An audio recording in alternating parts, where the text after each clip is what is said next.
Welcome back to the Ice Bath. I'm Matt, I'm Griff. and Griffin is, it's bittersweet morning today or afternoon for him. Yeah, it really is. The Jets, my New York Jets, my beloved New York Jets, just love causing pain.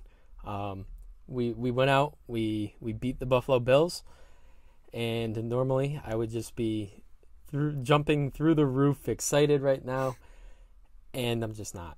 Aaron Rodgers, it was confirmed today, ruptured his Achilles. He's out for the year.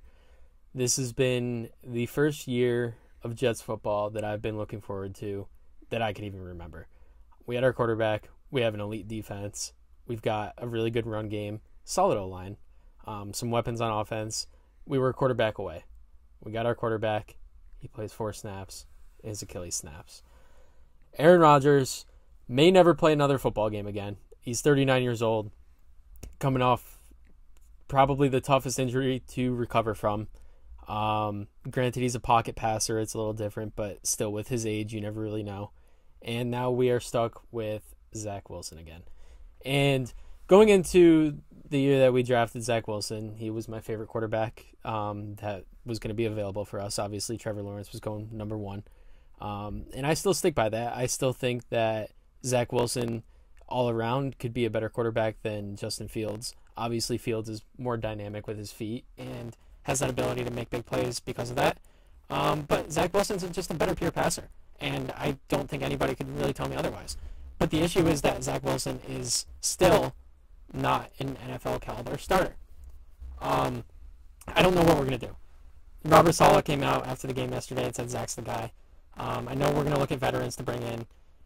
I was really looking forward to this Aaron Rodgers season, not only because I thought the Jets could make a playoff run with him, but because with Zach Wilson sitting behind Aaron Rodgers for at least this year, if not next year as well, I thought Zach was going to really benefit from that and actually become an NFL caliber starter and really take a lot of things away from Aaron Rodgers. 4 plays into the game, he's just thrown right in and has to kind of fend for himself, and we're kind of back at square one. End of rant.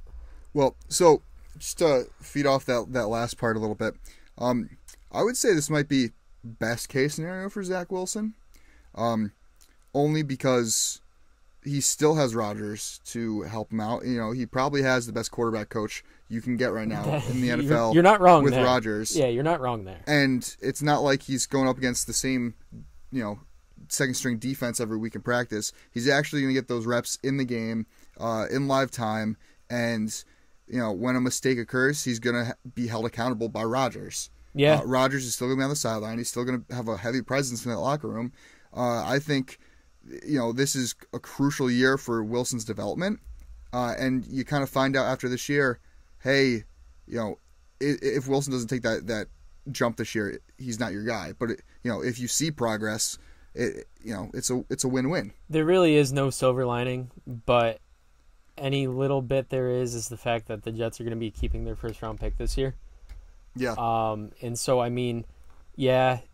you've got an elite defense. That was proven last night against Josh Allen. He did not look like Josh Allen. The run game's going to be really good. Sorry. But Breece Hall came back, his first game back, he's looking just as good as he did before he got hurt. But the issue is that you force 4 turnovers and still only score 16 points on offense, and that's just not going to be sustainable. It's not realistic to expect the defense to go out and get 4 turnovers a game, and even if they are, you're going to have to put up those points if you're going to want to win these games. I don't know. I really think we need to bring in a veteran just to have some competition there. Another person that Zach Wilson could kind of turn to and grow as a passer and grow as a quarterback and as a decision maker from. There's a lot of guys out there, a lot of good backups out there that I wouldn't mind bringing in. And yeah, maybe they're not going to come in and play right away. But if Zach does struggle, we need another option.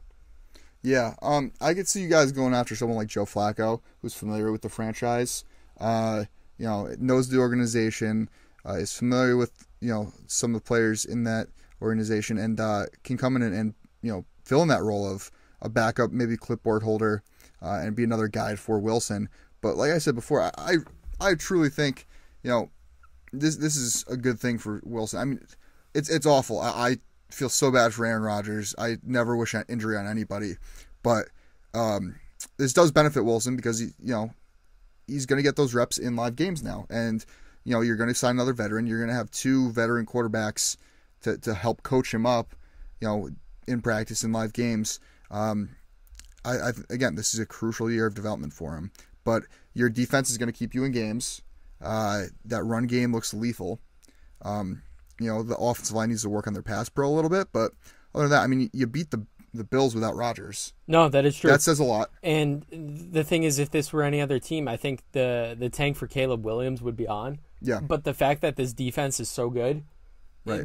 The defense. I mean, we saw it last night. The defense could single-handedly win you these games. And special teams, yeah. They did it last night. Yeah, special teams too. Defense, special teams. Shout out Jordan Whitehead. 3 interceptions in a game. That's crazy. I mean, he's never had a season with 3.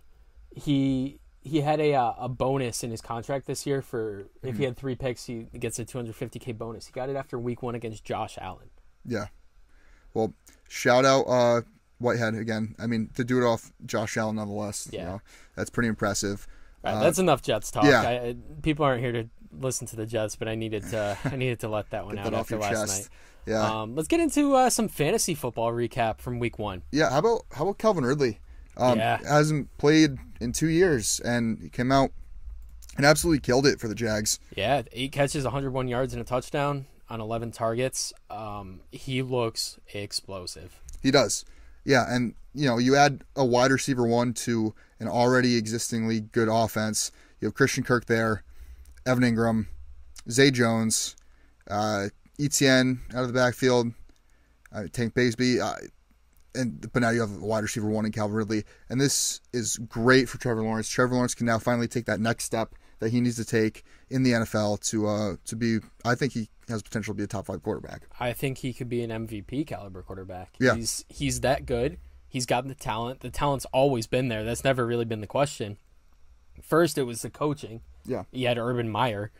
And now it's just building that team around him. And they're really doing that. They're going all in, especially on that offense. And, yeah, I think they're going to be a really fun team to watch. We've been saying it even since the end of last year when they were making the playoff push. They're going to be a good team. Yeah, and what they end up giving up for Calvin Ridley to begin with? Wasn't it a third? A 4th and a 5th. Yeah. Conditional 5th and a 4th. So, I mean, they got a wide receiver 1 for nothing. That is great on the Jags management over there. Another guy that has looked great, Jordan Love. Jordan Love. So, I mean, the Packers, a big question mark going into this season was the quarterback position for them. We already knew that their defense was very, very good. Yeah. We know that they have a really good run game, but with the departure of Rodgers, what was Jordan Love made of? And he showed out. Yeah, 15 of 27, 245, and 3 touchdowns. He looked really good, really comfortable. And he did that without his wide receiver 1 in Christian Correct. Watson. Yeah. Who sat out for week 1. I mean, Aaron Jones had a huge game. Yep. He was a big part of that, and the run game's going to have to be good moving forward just to keep Jordan Love comfortable. Right. But Jordan Love, man, I was watching some of that game. He just looks good. He does. Yeah, he's not sharp. surprised. He was making good throws. I mean, you expect he's a first-round pick. You sit behind Aaron Rodgers for, 2-3 years? Yep. And, this is what I was hoping would happen with Zach Wilson. Get to sit behind Aaron Rodgers and sit there and learn and come out and play like this. Yeah, so I'm definitely on that Jordan Love hype train. Yeah, I completely agree. And, he has a young slew of receivers that he's thrown to.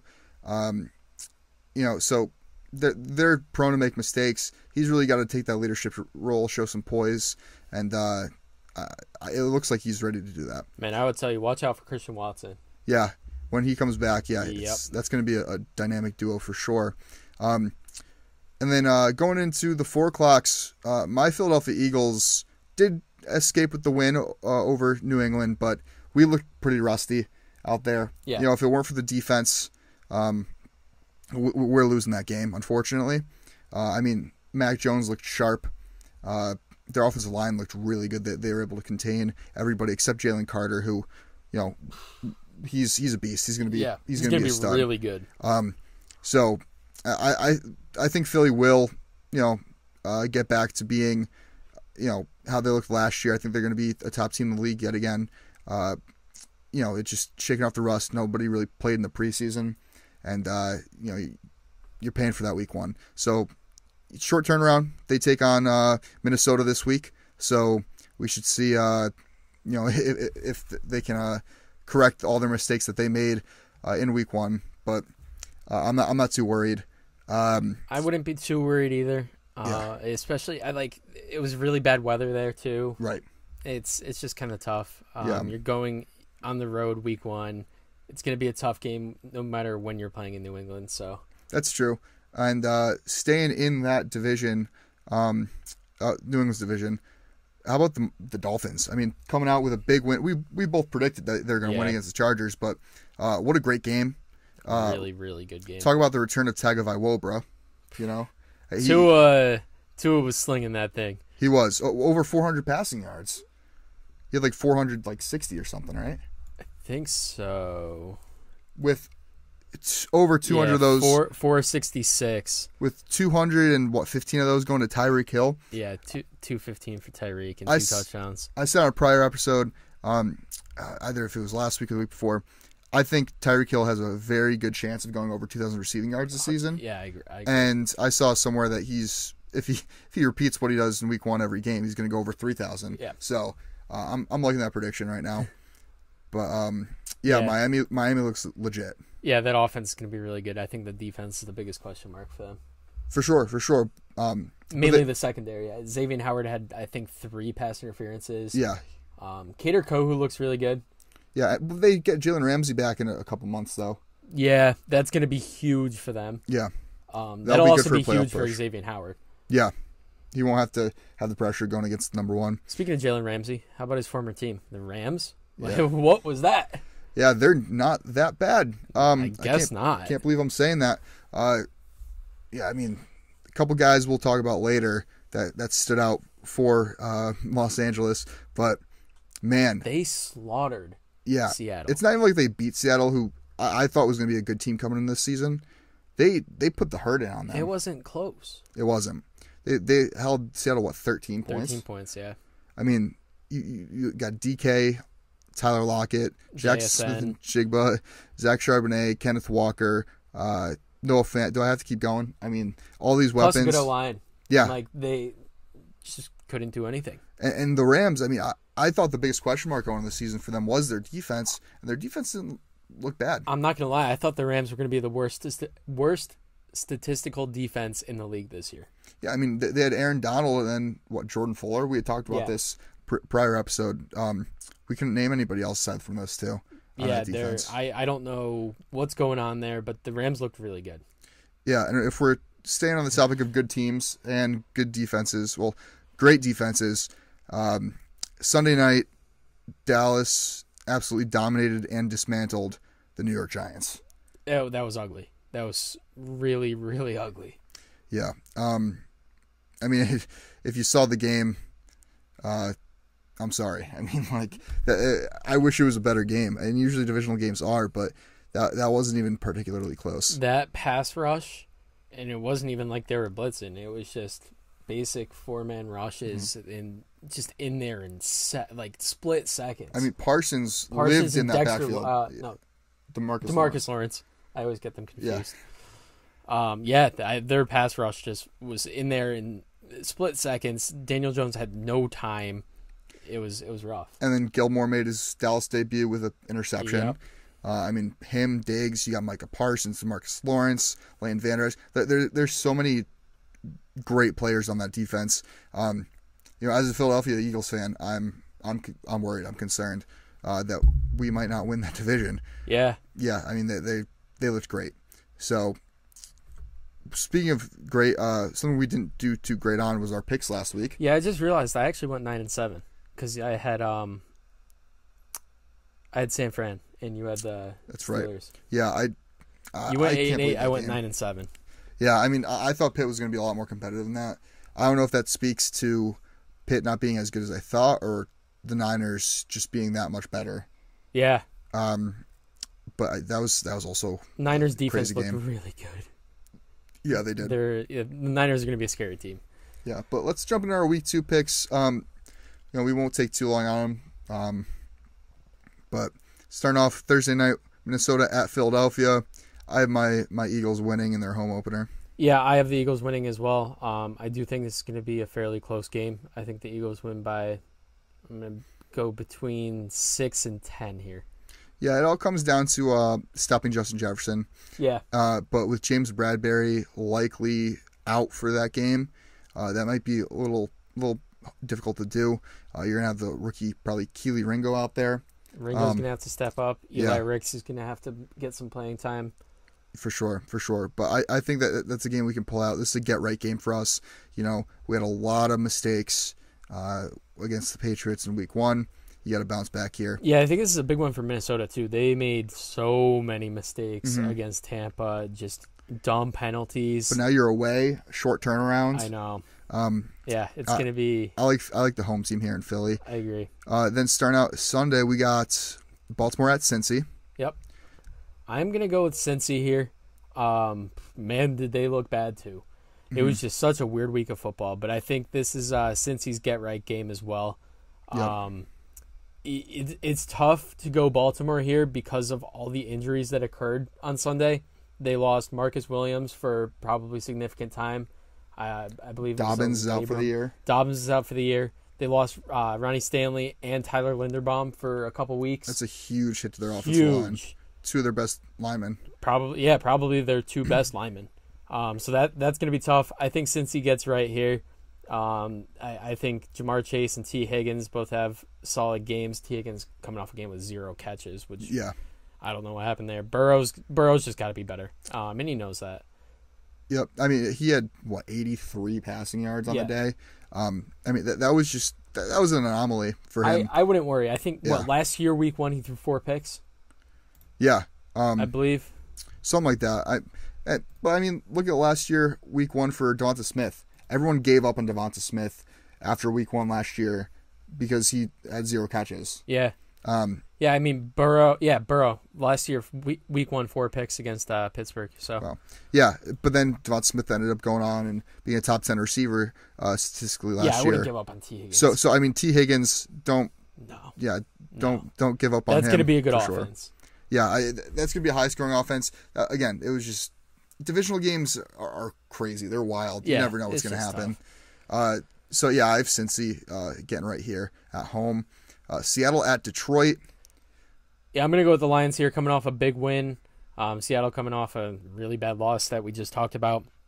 Detroit coming off the huge win against KC. It's really tough to not pick them here at home. Yeah, I'm going Detroit, but I wouldn't be surprised in an upset here. Detroit's coming off a huge win against KC. Maybe they slip up. Usually, I feel like every time there's a big upset like Detroit over KC, that team tends to perform kind of poorly the following week because they're still relishing in that victory. Seattle, after what happened against the Rams, they need to do something different here. They need to clean it up big time. Yeah, they need to clean it up. That Detroit run game is going to be really good, I think. Yeah, I think so. I'm still going to go to Detroit at home, but I wouldn't be shocked to see Seattle pull this one out. Yeah. We got Indy at Houston as the next game. I'm going with Indy here. Anthony Richardson looked really good. He made a bad mistake on that pass that Tyson Campbell picked him off on, but if he did go down at the end of the game with a knee injury, and I think they said he avoided anything serious, like he should be fine, but he looked good. He looked like the best rookie quarterback in week 1. Yep, I agree. Without a doubt. I mean, Indy's going to stay in games. I wasn't too sure. I thought not having Jonathan Taylor was going to hurt them, but Anthony Richardson brings that element to the run game. That it's going to keep them in games. And now they're going to Houston. I mean, Houston looked improved on last year, but still not great.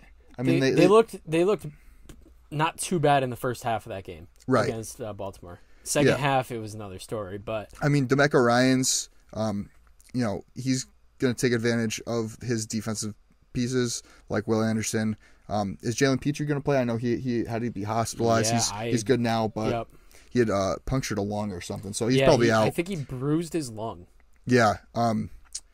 So I mean, but aside from Petrie, and you have a decent secondary back there. I think Houston's going to have a really good defense this year. The question is, can C.J. Stroud continue to progress? But I have Indy going in and beating Houston at home. Yep, I'm with you there. Chicago at Tampa Bay. Yeah, I'm going Tampa here. Really? So these are two teams that kind of surprised me. Opposite ways. I thought Chicago was going to be a lot better than they were. Mm-hmm. They got absolutely smacked around and played with by Green Bay. And Tampa, I mean, coming up with the upset over Minnesota, again, shocked me. I mean, I like Chicago here just because I think Baker Mayfield's going to make a mistake sooner than later. And, I think Chicago is going to clean up the mistakes they had last week. Yeah, I don't know. I think Baker had a lot of plays where I was just like, wow. He was slinging that thing. He was kind of back to that Cleveland form. And, yeah, maybe Baker's not going to be a top 15 quarterback, but I think he's going to be good enough to keep Tampa in games, especially if their defense could play like they just did. Yeah, no, their defense was actually pretty good too. I mean, they gave up all those yards to Justin Jefferson, but I mean, they kept all that was the first half too. Yeah, they kept Minnesota out of the end zone for the most part. Yeah. So I do like Tampa's defense, but I'm going to take the edge to Chicago. I mean that offense just has so many weapons. Yeah. Aside from Chase Claypool, I mean, he did not look good. Yeah. But probably game of the week is our next one. Yeah, Kansas City at Jacksonville. I'm gonna go KC. I think KC bounces back, especially if Travis Kelce's playing, which he should be. Mm-hmm. He probably was at a point where he could have played on Thursday night. Just no reason to risk it week one. 100%. Kelce plays, KC wins this game. Yep. I think they win this game regardless if Kelce plays or not. I think Kelce will play. This is a must-win for KC. Yeah. You can't start the season 0-2 if you're Kansas City, especially since you're going to have teams like the Chargers and, well, the Chargers. I don't think Denver and Vegas are really going to contend for, especially not after watching that game. Yeah, but I mean the Chargers, although they lost to Miami, they still look decent. You absolutely cannot lose this game. Jacksonville looked good. Yeah, I mean for most part their offense looked really good. Their defense struggled, especially in the first half. Yeah, so I have KC in again another get right game, but I think Jacksonville will keep it close. Yeah, I think it'll be a close one. Green Bay at Atlanta. Who are you going with here? So, as much as I like Atlanta and as good as they looked week one, I got to lean Green Bay. I mean, we talked about it earlier. Jordan Love looks like the guy. That defense is really, really good. Yeah. I mean, Rashawn Gary. I mean, coming off that injury, he was getting Gary back is huge. Yeah. I like Green Bay here. I also like Green Bay here. I would assume Christian Watson's back this game, yep. And I think he has a big day. But, man, those Atlanta running backs. Mm-hmm. I mean, Bijan and Tyler Algier is a lethal duo. I am going to make a bold prediction right now that Tyler Algier goes over 1,000 yards again this year. Really? Yes.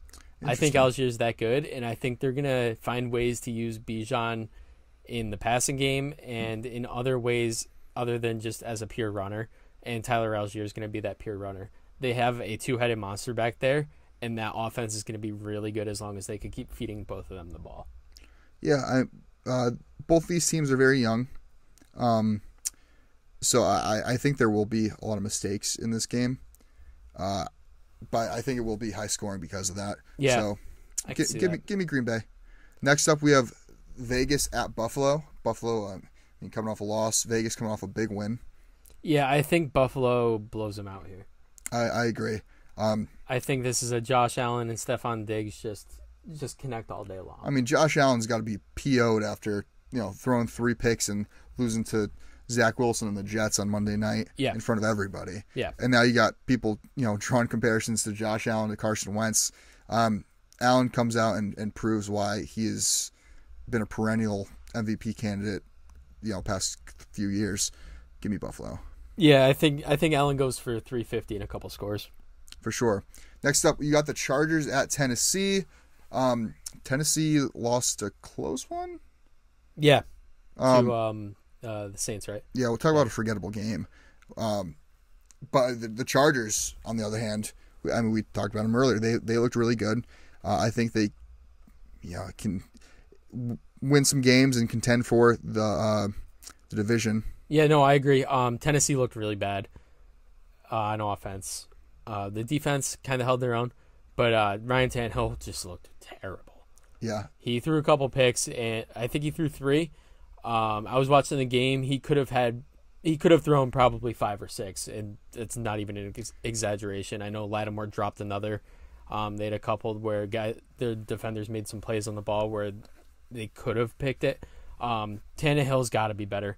He's got to be a better decision maker, and they kind of they kept Henry in check. They did. And well, actually, I'm pretty sure Tyjae Spears had more touches than Henry in that game. Yeah, I believe he did, Tyjae and I'm not surprised. Actually, no, he didn't. He didn't? He had 3 carries, and he had 1 reception. So it must have been percentage of snaps. I know he had... Yeah, Henry only played in 48% of the snaps. He had 15 carries, 63 yards, and then 2 catches for 56.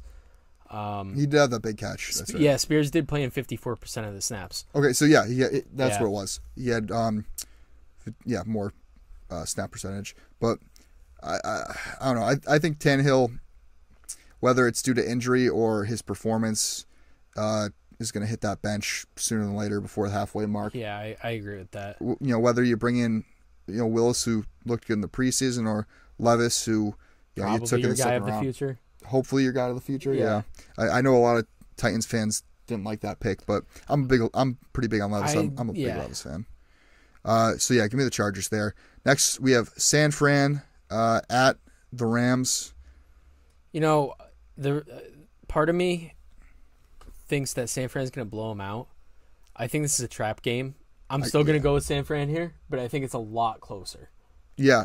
I think it's going to have San Fran better sweating it out for sure. I mean, San Fran's a really good team, but the Rams are a really well-coached team. Yep. And, I mean, they're going to stay in games. Yeah, San Fran, I believe they're 8-point favorites going into this. Give me the Rams spread all day long here, especially at home, divisional game, coming off a big win. I love that. I love Rams tees getting 14. Yeah. And I'm going San Fran, though. I still think San Fran's a better team and pulls off the win here. Next up, we have the New York Football Giants. Well, I think at Arizona. They scored the same amount of points as the San Francisco Baseball Giants. Yeah. Giants are gonna have to figure it out. I'm going with the Giants here on the road. This is a pivotal game for them. I know it's early in the season, but it's a game that you win 9 times out of 10. Yeah. And you have to go and beat up on the teams that you're clearly better than. Yeah, I'm pretty sure they play San Francisco next week. So you're sandwiched between Dallas and San Fran. You can't. You're playing Arizona. You can't go 0-3 to start the season. Yep. Especially in a division as strong as the NFC East, where you go 0-3 to start the season. It's going to be really tough to climb out of that and push for the playoffs. Yep.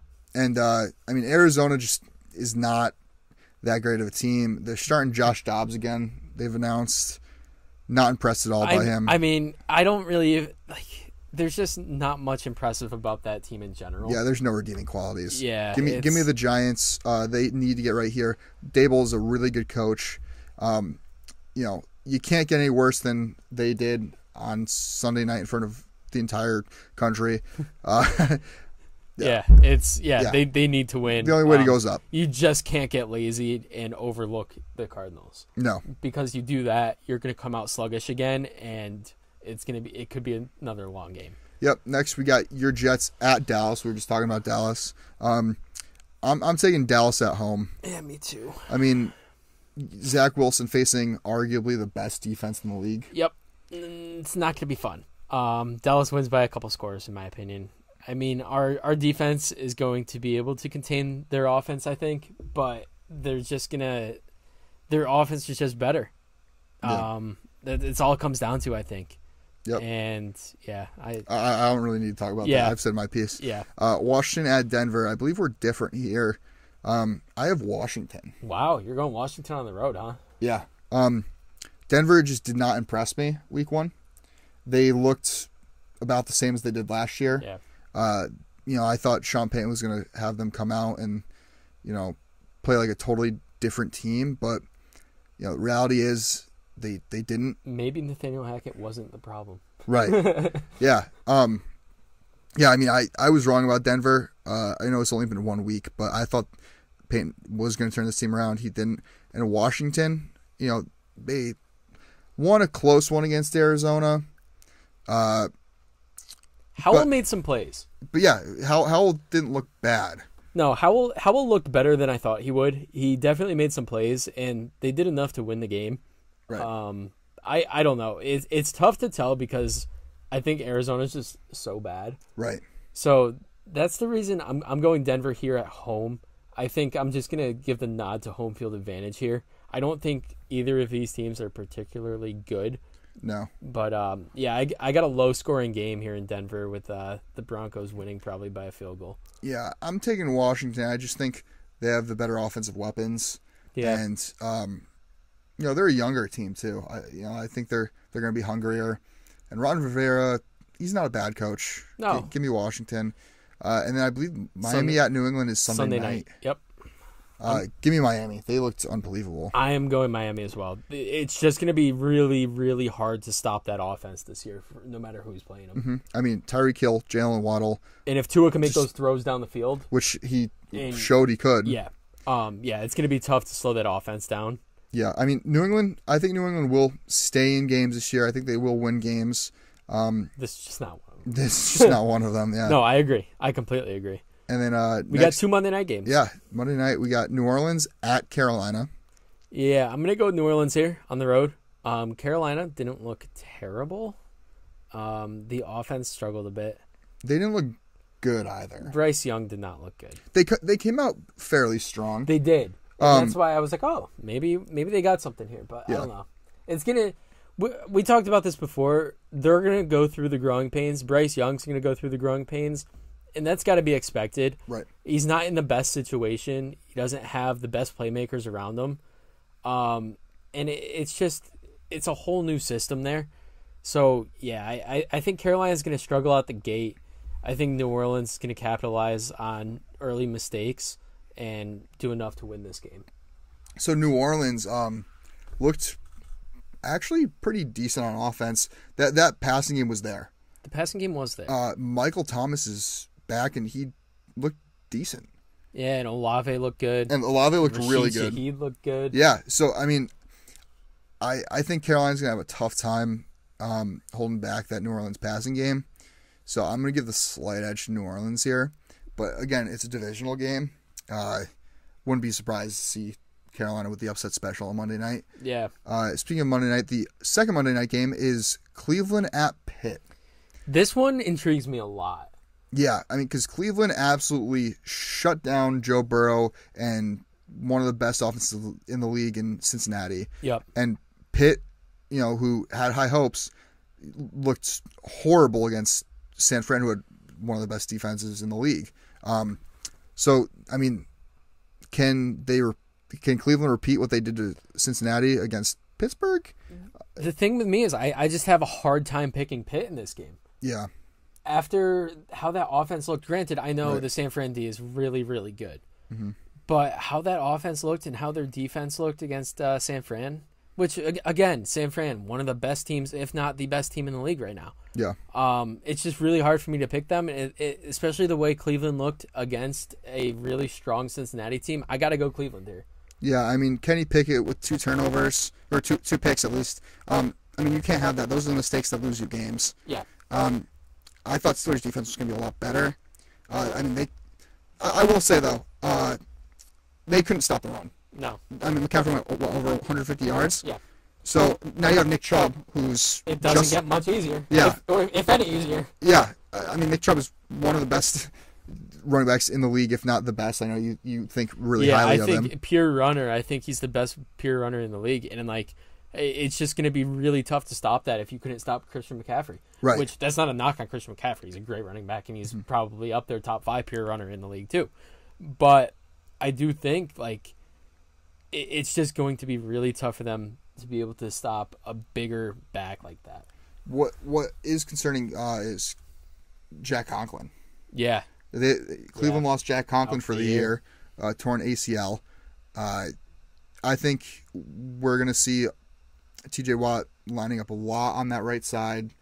On DeJuan Jones, the rookie. Yeah, lined up on the big rookie, and that's gonna be like a fun 6'8". That's gonna be a fun matchup to watch. 50. I mean, Watt. I mean, even in the loss, he still had like 3 sacks or something, didn't he? I believe so. Yeah. So I think as long as Pitt can generate a pass rush, they'll stay in this game. Yeah. And which they will, because you have a rookie versus one of the best pass rushers in the league in T.J. Watt. I'm still going to give the slight edge to Cleveland here just because of Nick Chubb versus a poor run defense. But this will be an entertaining game for Monday night. No, I agree. And also Hayward's out. Oh, that's right. Yep. Cam Hayward's out. So, yeah, I'm going Cleveland. All right, waiver wire watch before we wrap it up. Going into week 2, there are a couple guys. There's probably more that we could list, but these are just some of our favorite guys that are out there in most leagues on waivers. I'm going to start it off with, we're talking about the Rams. We got Kyren Williams. He's coming off a game where he had 15 carries, 52 yards, and 2 touchdowns, and he played in 65% of the offensive snaps. It looks like it's probably going to be a running back by committee with him and Cam Akers, but Akers was very ineffective in his touches, and Kyren Williams is only rostered in 4% of sleeper leagues, so I would go out and get him. Yeah, I mean, Cam Akers is somebody that I feel people keep buying into year in and year out, and he just hasn't delivered. He just has like 1 or 2 big games a year, and like right. It's really, usually towards the end of the year. Yeah, just to and it makes get everyone buy into buy in for next year, and then he's like, I'm gone again. See ya. I mean, Kyren Williams is definitely worth the pickup. I think it's going to take a couple weeks before he's the sole running back in that backfield. I do think they'll be RBBC for the next couple of weeks, like you had mentioned. Yeah, I mean, the thing with that team is they're always going to be pass heavy. Yeah. As long as Matt Stafford's there, they're going to be throwing the ball a lot. Right. So, I mean, that's what it really comes down to. It's the fact that I don't know if you could trust starting a Rams running back week in and week out in fantasy. No. But if you are to pick up one of their guys, I think I'd take Kyren Williams over Cam Akers. Yeah, especially if you're in a pinch at running backs. Say you had someone like J.K. Dobbins, who's hurt now, or maybe you have Aaron Jones who's battling a hammy. It's definitely worth picking up for the depth. Speaking of J.K. Dobbins, he's now out for the year again. So I'd look to go and pick up Gus Edwards. Yeah. He's always the guy that's going to step up and take over that backfield when there's an injury. He has for years. I wouldn't get caught up on the 2 Justice Hill touchdowns at all. I'd also take into consideration, though, that the Ravens love washed-up veteran backs to take away carries. Yeah, and you know who's on their practice squad? Melvin Gordon. Yeah. So, Mr. Fumble himself. Yeah, I think it's like they're another team. It's kind of tough to trust any running back as a fantasy starter. Yeah. But I'm team Gus Edwards over Justice Hill all day long here. Yeah, I think he's just proven it. It's difficult to trust running backs in that offense to begin with, just because Lamar is going to take away touches from you. But when you get into goal line situations and stuff, I feel like Gus Edwards, that's where he thrives. But Edwards is rostered in 18% of leagues, and could be a decent flex play against certain matchups all season long now. So yep. Next up, we got Zay Jones. He looks like he still has some really good chemistry with Trevor Lawrence. He had 7 targets, bringing in 5 of those for 55 yards and a really nice diving touchdown grab. He's earned his targets over the last year, and he's definitely a big part of that offense. It's really nice for them to be able to have 3 strong receivers that you could trust, plus Evan Ingram. Mm-hmm. I don't need to keep talking about the Jags offense. We've done it enough over the last year. But this production, it may not be sustainable week to week, but I definitely think he's a good plug-and-play receiver, seeing that he's only rostered in 17% of leagues. For sure. Yeah, I mean, I know Christian Kirk had a quiet game, but that's what you're probably going to get with that Jags offense is hit or miss. Outside of Ridley, I think. Yeah, outside of Ridley, I mean, Ridley and Ingram, because I think Ingram will still, get a couple catches and 40, 50 yards a game. But I think Zay Jones and Christian Kirk are going to switch off, depending on their matchup for the week, on who pops off and who doesn't. I completely agree with that. So, finally, the last guy we have is a guy I'm a huge fan of going forward into the season. He might be the Greg Dortch of 2023. Yeah, last year, the Dortch Torch. Yeah, it's Puka Nacua for the Rams. How can you not love Puka Nacua? I mean, his name's just so much fun to say to begin with. I only know of him because I was playing I think it was last year, I was playing an NCAA 14 Dynasty with updated rosters with BYU, and he was a stud. I loved that guy. Yeah. I mean, if Matt Stafford likes you, he's going to force feed you the ball. Yeah. And Nacua made a really nice debut, having 15 targets. He brought in 10 catches for 119 yards. And, Kupp's out, and while he's out, it's hard to trust any Rams receiver. But Nacua seems like he could be the guy to at least try to fill in. He's rostered in, no leagues. And, he was a 5th-round pick out of BYU. But he's a similar build to Cooper Kupp. He's, I think, 6'2", 205. He's a bigger guy. He's going to work a lot in that slot. And, like I said, Stafford's going to force feed him the ball. He's going to get a lot of targets each game. I think he's a plug-and-play wide receiver 2 or 3. Yeah, I think you said that perfectly. I think the biggest thing with Matt Stafford is if he likes you and builds that good chemistry with you, he's going to throw you the ball. Yeah. And that's what it comes down to. And coming out week 1 as a rookie, your first ever game, you bring in 10 catches for him, he's going to trust you. Right. Yeah, again, he's a similar build to Cooper Kupp. They're going to use him in a similar play style in that offense. Yeah. As long as he can continue to keep running clean routes, I don't see, him going away anytime soon. Yeah, I agree. He's young. They got to steal for him again in the 5th round. And Sean McVay loves using, his slot receivers. A lot of people were high on Van Jefferson, picked him up going into the week, but he barely got any playing time compared to or any touches compared to Puka Nacua, and then Tutu Atwell, who was another guy to look out for. But I think that wraps it up for this week, episode 6. Yeah, if you're listening on YouTube and you've made it this far, you might have noticed there's no video. Our camera was dead, and it was just taking way too long to charge, so we decided to go with no video. But yeah, check us out on social media platforms. We're at IceBath Sports on Instagram and TikTok, at IceBathPod on X/Twitter. And you can check out the video version of previous shows, not this one, on the IceBath Sports Podcast YouTube page. We will see you guys next Tuesday. And as always, stay cool.